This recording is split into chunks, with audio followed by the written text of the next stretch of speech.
waxaan rabaa inaan ka hadlo runtii dhacdada la buunbuuniyay oo xalay nin live soo galay Facebook oo magaalada soo dhex galay ninkaasoo ay ugu qornayd Abokor runtii hal qodob baan ka oranayaayo de wadanka ninkaasi uu iska soo galay isagoo dhinaca Soomaaliya ka yimid dalka amar la'aan iska soo galay ujeedada la'aan uu iska yimid runtii aad baan uga xumahay in uu fulxumooyinkaas deegaanka ka geysto saad ogtiin halkan waa jamhuuriyadda Somaliland gobolka Sool waxa runtii la socnood waa meel kamid ah ama dhul kamid ah Somaliland wax aan siyaasadda Somaliland ahayn iyo waxaan calanka tawxiidka la ilaaha illa allah muhammad rasuulullah ku taal ahayn halkan laga ma ogola halkan dhaqan xumo laga ma ogola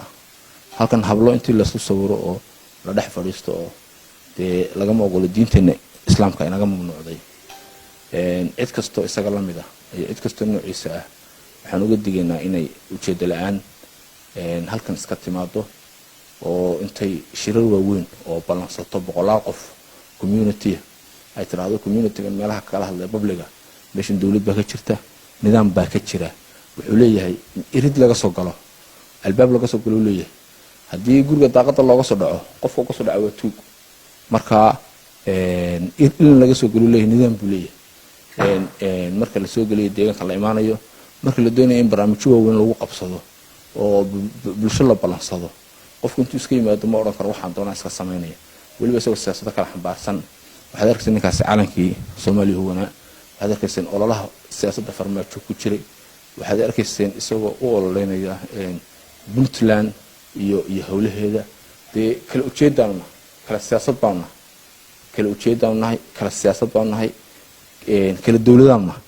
nimanka dirs baana Soomaaliyeed wadada walaalaha oo dirsnahay anaga Somaliland baan leeyahay halkan jamhuuriyadda Somaliland waxa siyaasadeeda ku shaqeynay isaga tali u diinaya anagu dalka anaga mas'uulka gobolka anaga ugu sareeyo mas'uulka la ima soo sheegin isagoo leef kaga jira suuqa oo maqaxya booqanaya baan arkay oo aan arkay marka waxba kama jiraan namu soo ogeysiin uu iska soo galay dambi qaran buu anaga naga galay